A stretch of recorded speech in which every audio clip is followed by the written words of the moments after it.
Well, good morning and happy holy day to us all.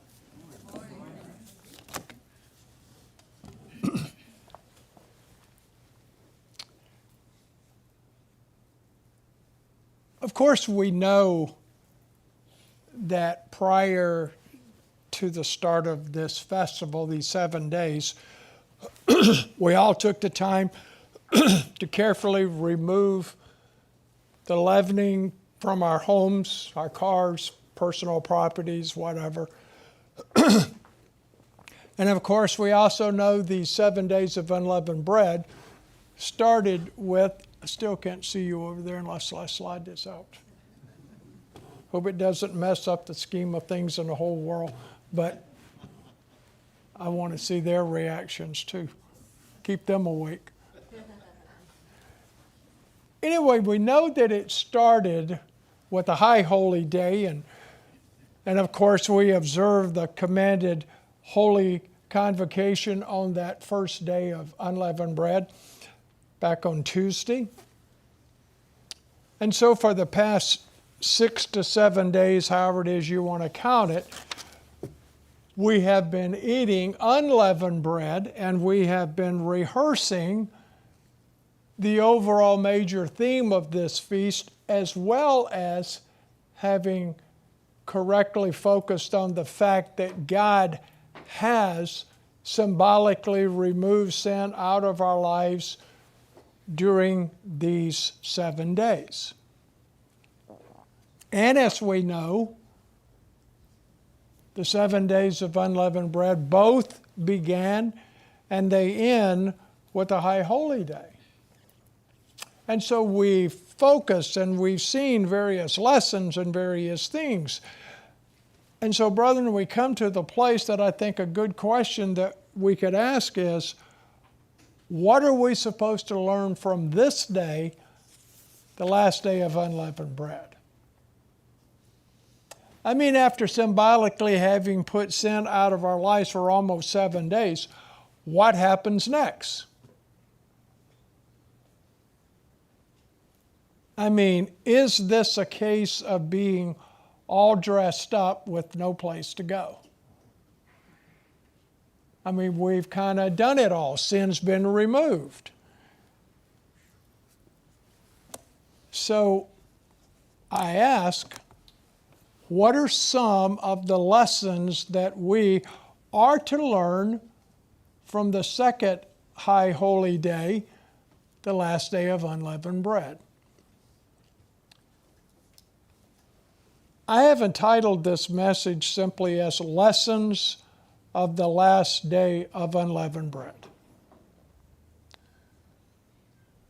And we're going to see some, not all, but some.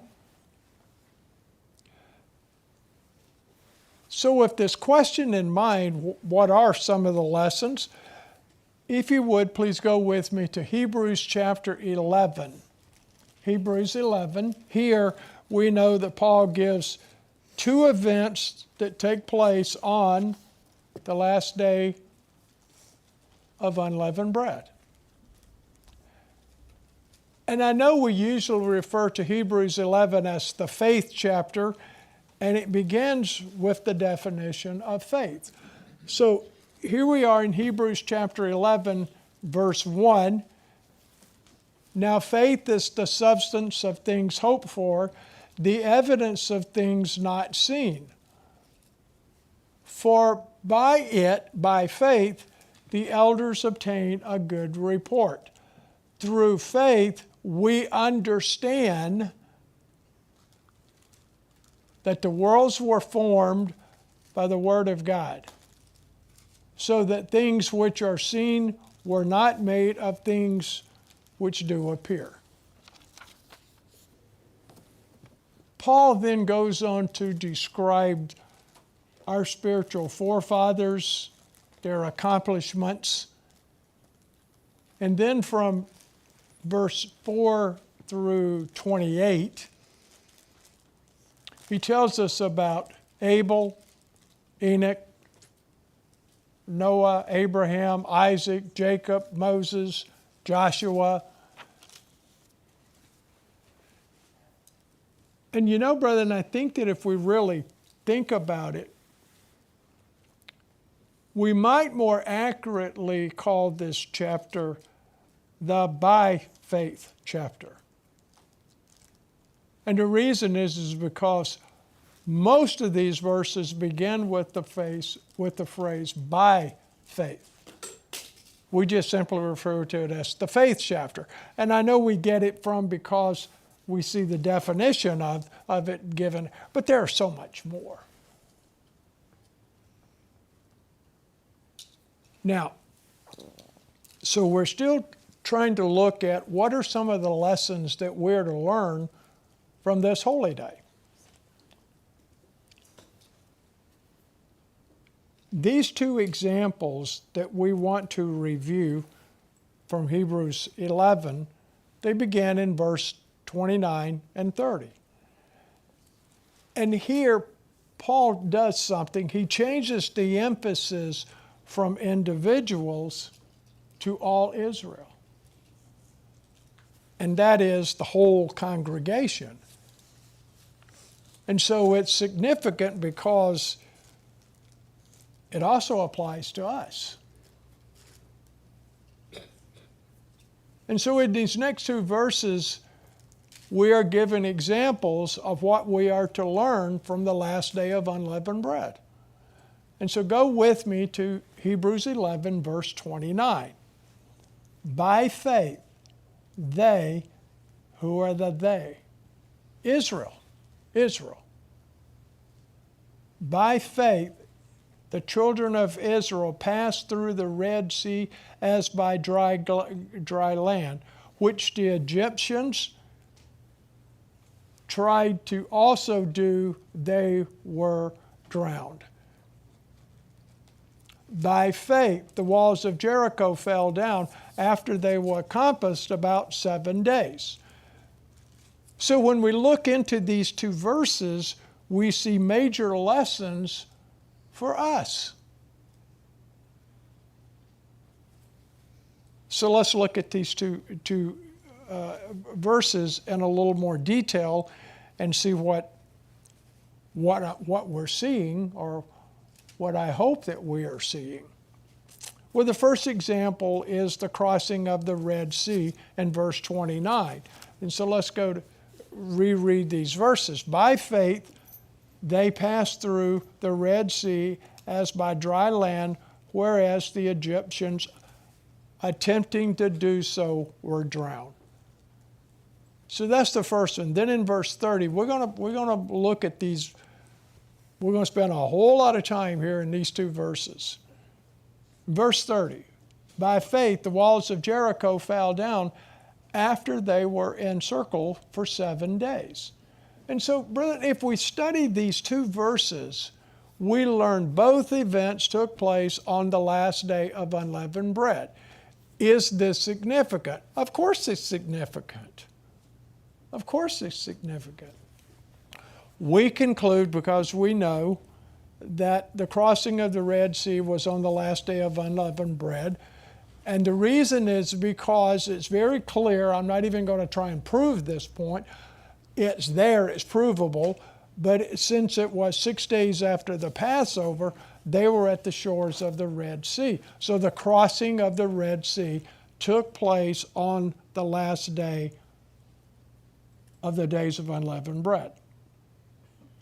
If we look at Joshua chapter 5, we see Israel observe the Passover, and then they marched around the walls of Jericho for 6 days. Now I know you can say, hold it, they went around 7 days. Well, we'll get to that.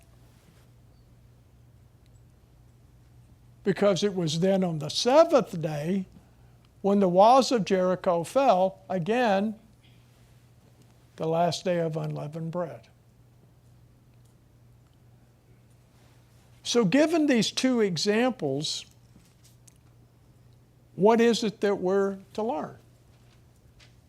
Are there particular points that we can derive from looking at this, studying these verses, and just taking it in the context of the last day of unleavened bread? What are we to learn about the last day of unleavened bread? So I want us to take a look at some lessons that we can learn from these two examples. Lesson number one is that the last day of unleavened bread is a feast of faith. Faith, F-A-I-T-H. It's a matter of faith. I mean, we consider when the Israelites were ready to cross the Red Sea, they were trapped. They were trapped between the Red Sea and the Egyptians. And of course, the human mind, there was no way out of this predicament. There was no escape route.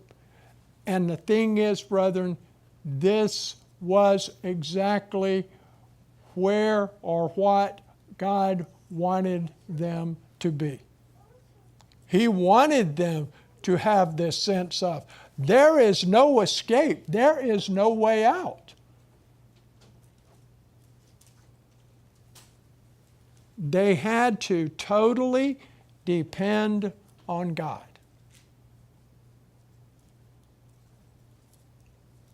Therefore, the children of Israel did exactly what every red-blooded male and female would probably do. They complained. They complained bitterly. They complained to Moses, and we know a lot of the story.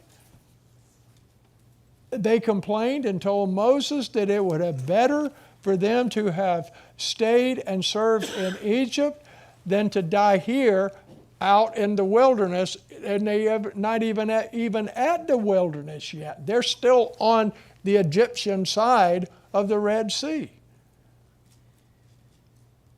And I know we are dumbfounded, and we look at this and we go, what? Don't they know? And the answer is, no, they didn't know. Just like we don't know when we do the very same kind of thing when we gripe and complain about something that's not going the way that we wanted it to go. But who's in charge?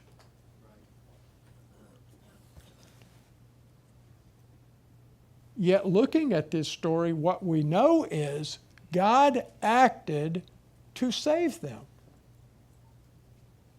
We learn a very powerful lesson. It's a statement that I myself use it often, and I know others do too, and that is God's way is always right and it is always good.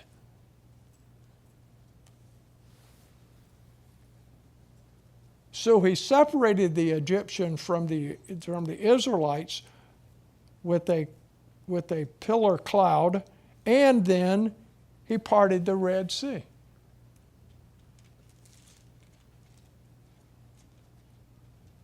And brethren, I think that if any one of us would look at this situation from the human mind and with the mind of Jesus Christ in us, we have to come to the place that it took faith to cross the Red Sea.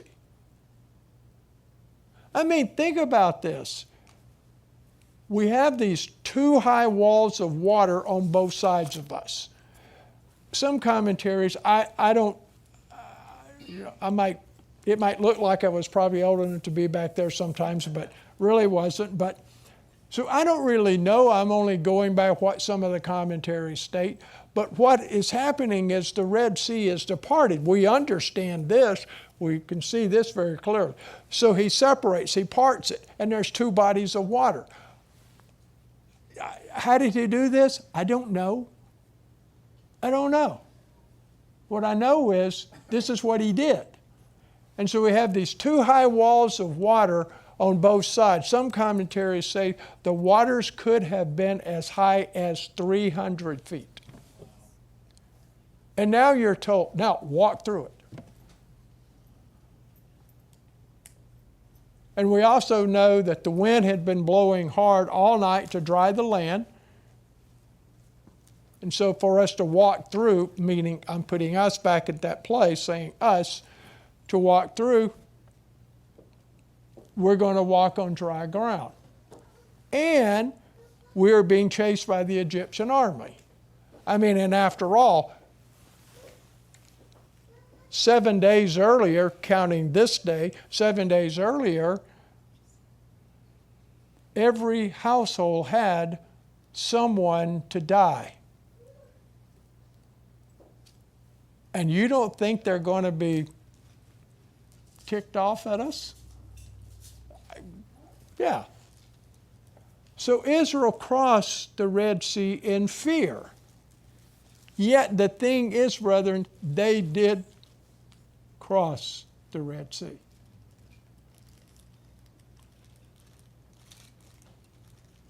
And then if we look at the fall of the walls of Jericho, we see that Israel at that time was greatly reduced in number since they had left Egypt. Now this is 40 years later.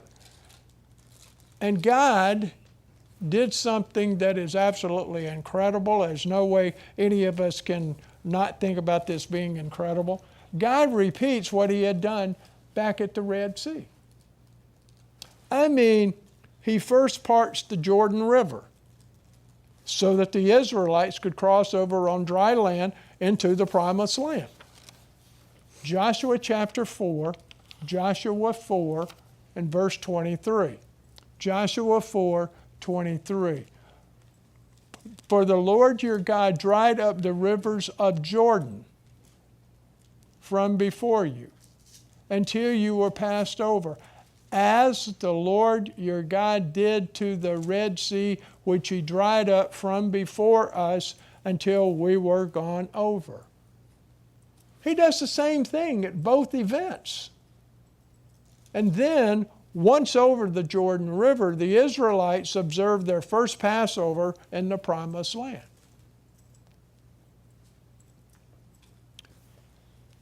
Brethren, it was at this time that God instructed Israel on how to capture Jericho. They were to circle Jericho in silence for 6 days. And this procession that was to walk around, to march around in silence for 6 days, was led by the priest with the Ark of the Covenant, and they walked around the walls of Jericho. Joshua 6, verse 3. Joshua 6, verse 3. And ye shall compass or encircle the city, all you men of war. Sometimes I've heard people say, all of the Israelites walked around it. They didn't. I mean, it's a misreading.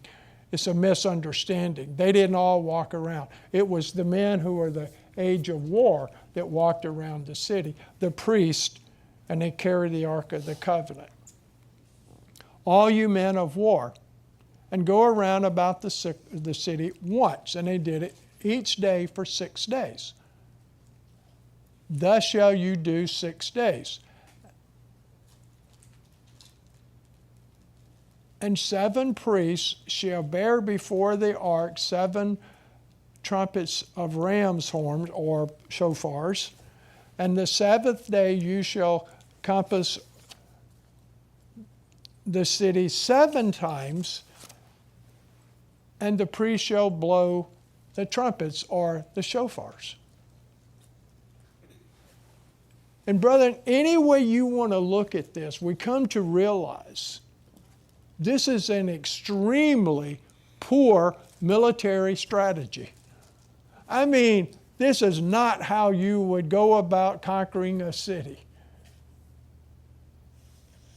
Yet, what we notice here is, unlike the Israelites at crossing the Red Sea some 40 years earlier, they did not complain.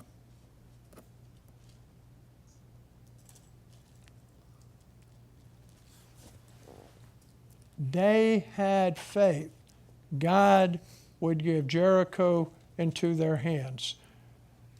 Then on the 7th day, the last day of unleavened bread, the priest blew the shofar. Israel shouted, and the walls of Jericho fell.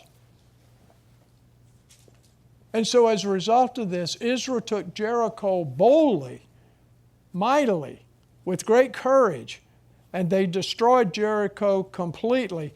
There was no fear in their attacking the city, unlike the fear of the Egyptians that were behind them at the Red Sea, driving them forward as they had so many years earlier.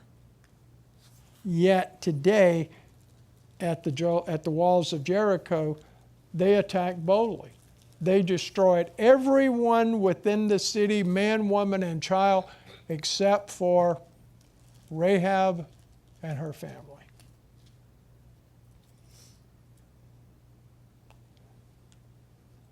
And they did it with great faith. So the first lesson that I see that we can learn or need to learn from the last day of unleavened bread is that this is a feast of faith.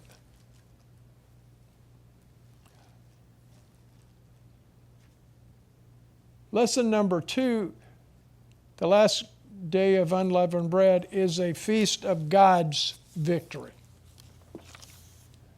Crossing the Red Sea was what God had done, not what the Israelites had accomplished. I mean, yes, I know they went forward, because remember, originally God told them that they were to, through Moses, they were told to stand still and watch or see what God was going to do to save them, to deliver them. It was because of God's actions that they were saved.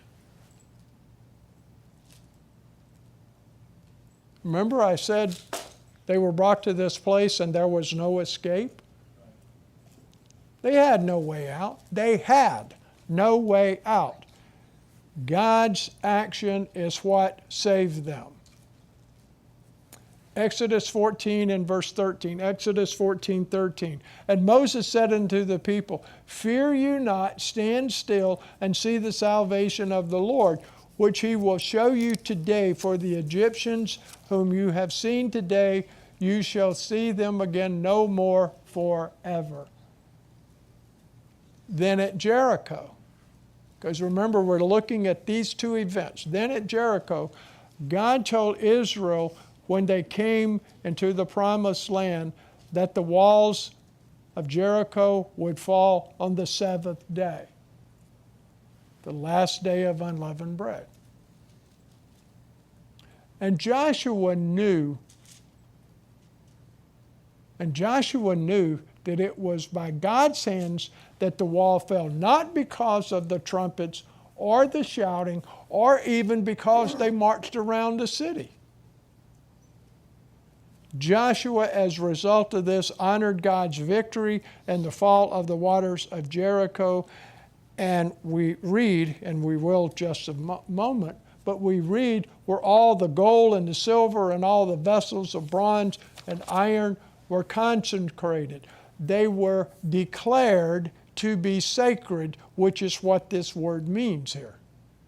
To belong to the Lord God, and they were to put all of this into the treasury. Joshua 6 and verse 19. Joshua 6:19. And all the silver and gold and vessels of brass and iron are consecrated unto the Lord. They shall come into the treasury of the Lord. So lesson number 2 for the last day of unleavened bread is the feast. It is a feast of God's victory. Yeah, now Israel benefited from it greatly. Yeah, they did. But that's the lesson. Lesson number 3 is the last day of unleavened bread is a feast of action. When Israel crossed the Red Sea, they were told they were to stand still, see the salvation of the Lord, and then they were told to go forward. God did the work, yet Israel was required to act.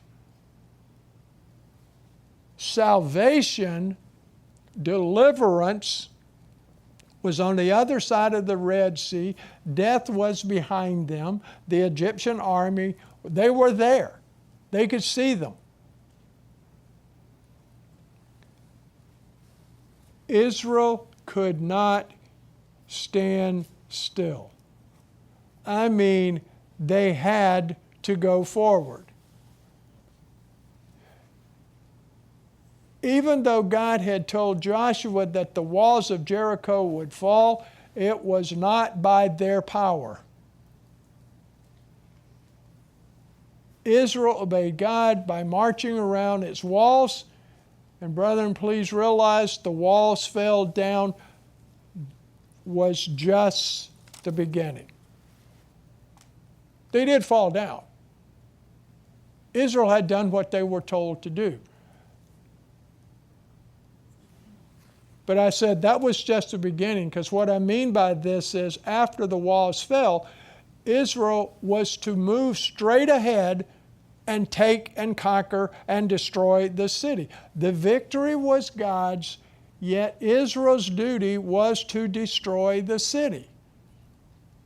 So lesson number 3 is that the last day of unleavened bread is a day of action.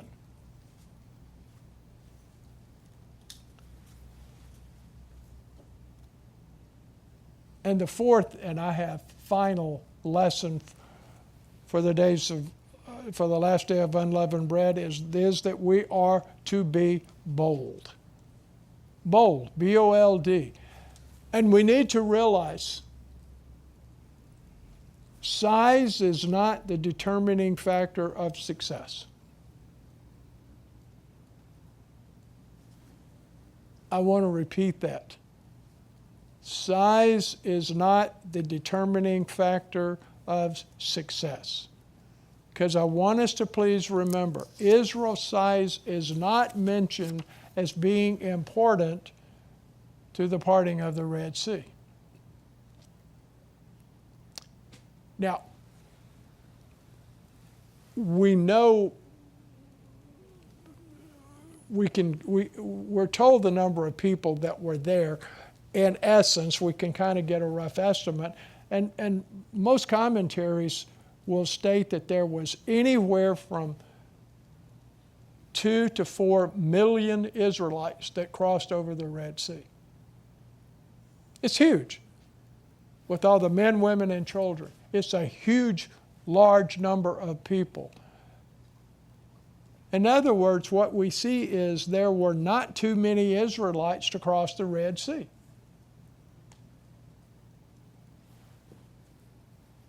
Also, we need to remember there were fewer Israelites at Jericho than left Egypt, because all of the complaining older generation, they had all died out. They died, they marched around for 40 years until they all were dead. And there's even a lesson from there, but I won't go into that. And yet the fewer number was not a factor of victory. There were not too few to take Jericho.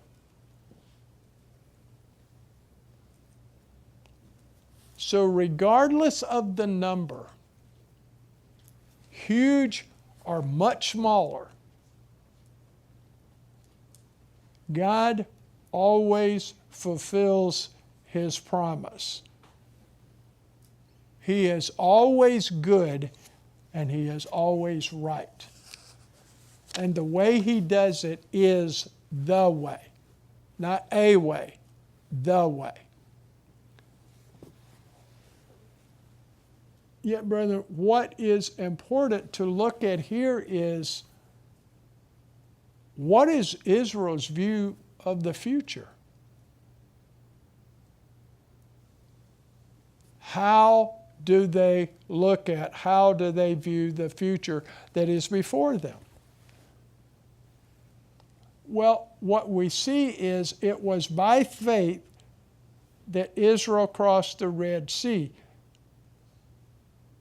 Yet they did so in fear. They were fearful. They were complaining. They complained because they were afraid. I'm not making excuses. I'm just stating the reality of what the facts are. It was by faith that Israel took Jericho, yet they did so boldly, and they did it this time without fear and without complaining.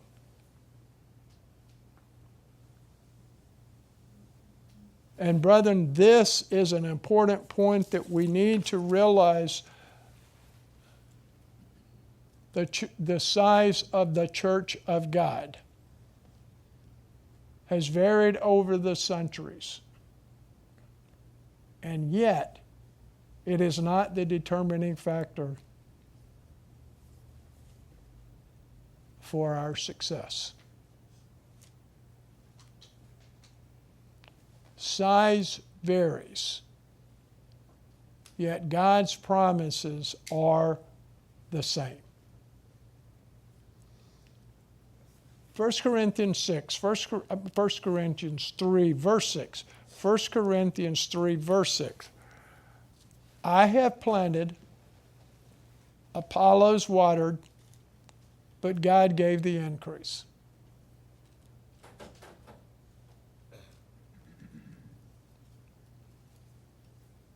So then neither is he that plants anything, neither he that waters anything,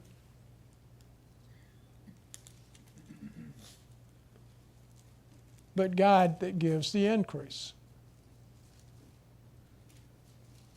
Now he that plants and he that waters are one, and every man shall receive his own reward according to his own labor.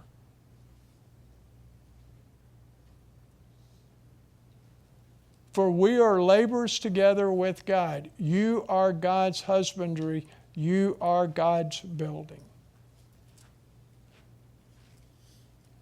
Some plant, some water, different responsibilities, different administrations do different things. To plant and to water, these are the two examples that Paul uses. However, it is always God who gives the increase. Or, to put it in the context of the days of unleavened bread, it is God who always brings about the deliverance or the victory or the salvation. Go with me to Zechariah 4 and verse 6. Zechariah 4, verse 6. Then he answered and spoke unto me, saying, This is the word of the Lord unto Zerubbabel, saying, Not by might, nor by power, but by my Spirit, says the Lord of hosts. And he's the one who gives us the Spirit.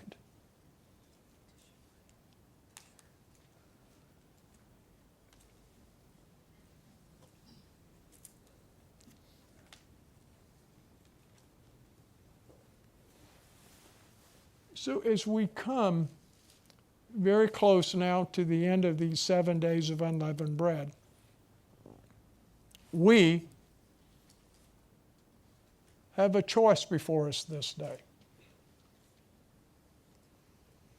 Do we go forward in fear? See, the Israelites, they crossed the Red Sea. They did it. They got out. God did his part. They had to go forward. They did. And they did it in fear. I mean, is it fear that is going to motivate us? There's a lot of horrible, horrible things going on in the world today. Somebody asked me earlier during the days of unleavened bread, do I think these are the end days? And I said, no. And they said, why? And I said, it's not bad enough yet.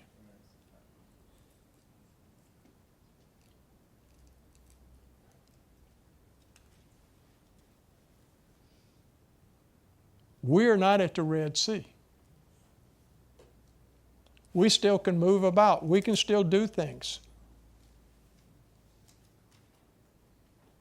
We are not in a slavery as Israel was. So,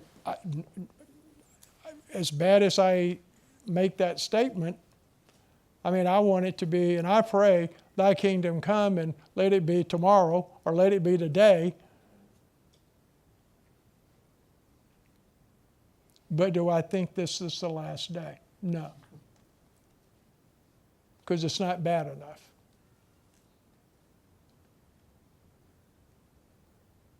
There may have been, I am not aware of it, of anyone that is part of the Church of God at large has been killed, except maybe by an irate mate or something, which is horrible, that have been killed because they live this way of life.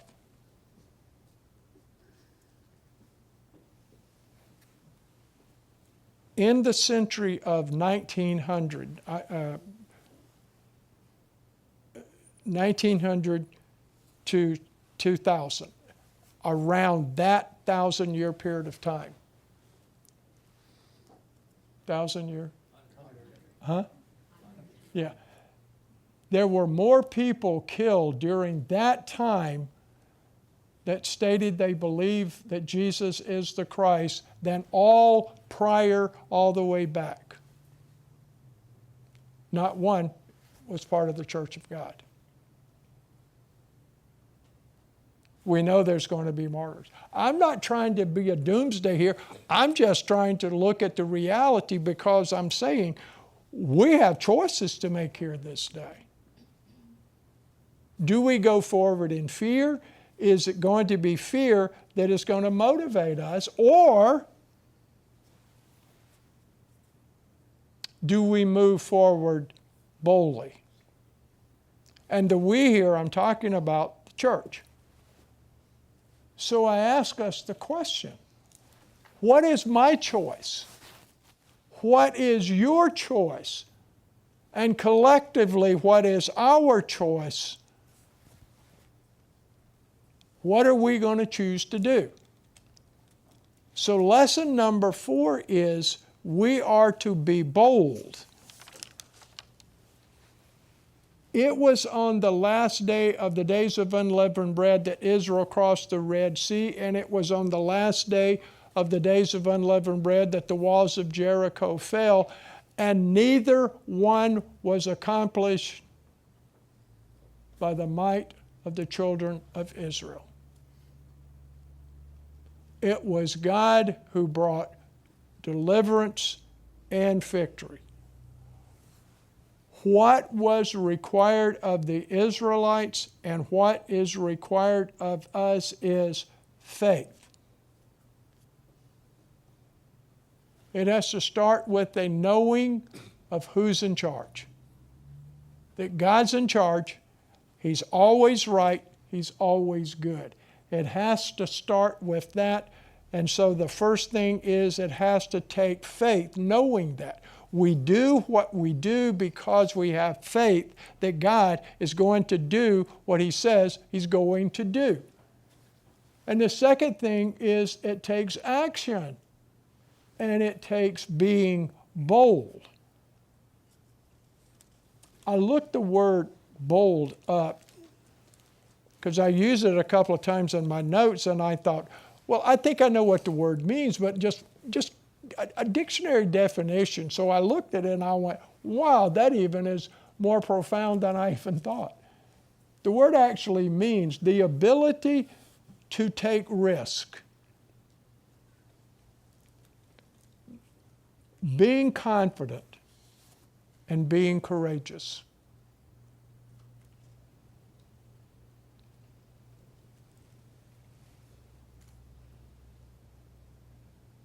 So what was required of the Israelites and what is required of us is faith, action, boldness, confidence, knowing that God is in charge, that He has our back.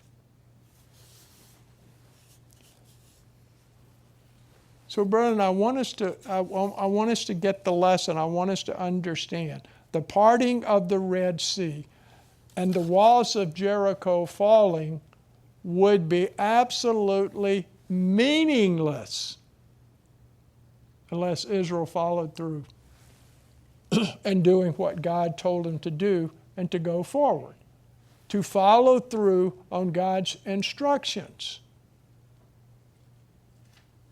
What if the Israelites on the other side, God parted the Red Sea, the walls are 300 feet high, the wind blows all night, dries the ground out, they're not even going to walk on wet mud, dry ground. What if they didn't go forward? They would have been dead. So the point is, these two events would be absolutely meaningless unless Israel had followed through and done what God's command had told them to do and to go forward, to do His instructions. Brethren, it is the same for us. And like Israel, both at the Red Sea and at the walls of Jericho, we are observing the seventh day of the days of unleavened bread. And now, we, the Church of God, we must go forward. So I ask, how many feasts of unleavened bread will there be? How much longer must we go forward in faith? The answer is, we don't know. We don't know. Should we be discouraged if time goes on? And the answer is, of course not. Of course not. We have two incredible examples, one done in fear and one done in faith, for us to follow for the last day of the days of unleavened bread. But I want us to notice Paul's closing encouraging words to the by faith chapter, Hebrews 11, verse 39. And these all, remember the first several verses he talked about individuals. And then he switched over and talked about the congregation of Israel. So these all, the individuals and the congregation, all of these, having obtained a good report through faith, received not the promise.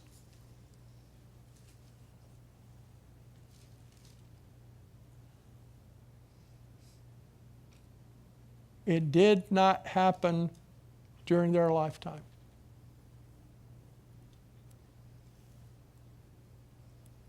Please realize, no matter what they did, they have not yet received the promise. Why? Verse 40 tells us, God having provided some better thing for us. The us here is the Church of God today. God has provided some better thing for us, the Church of God, that they, Israel, without us, the church, should not be made perfect. So he's waiting in one way for us. God's going to do his part. Very, very loud lesson for all of the days of unleavened bread. Especially it is, shall we say, screaming loud on the last day of the days of unleavened bread, that God is going to do his part. God's going to do his part. What about us?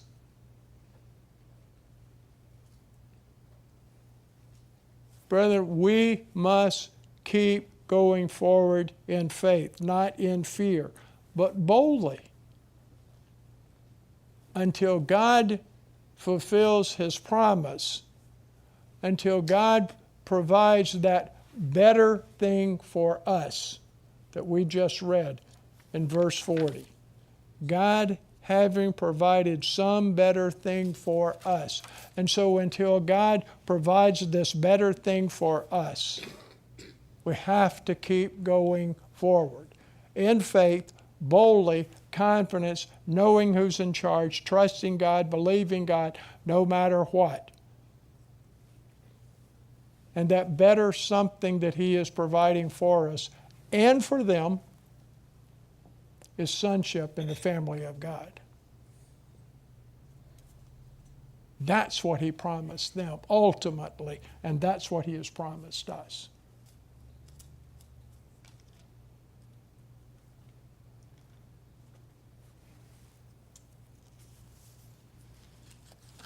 So we ask, what are we going to do?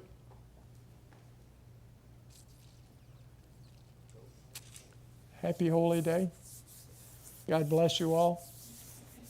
The Aaronic blessing.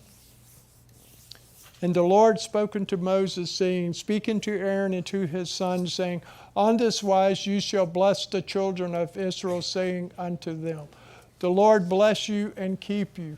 The Lord make his face shine upon you and be gracious unto you.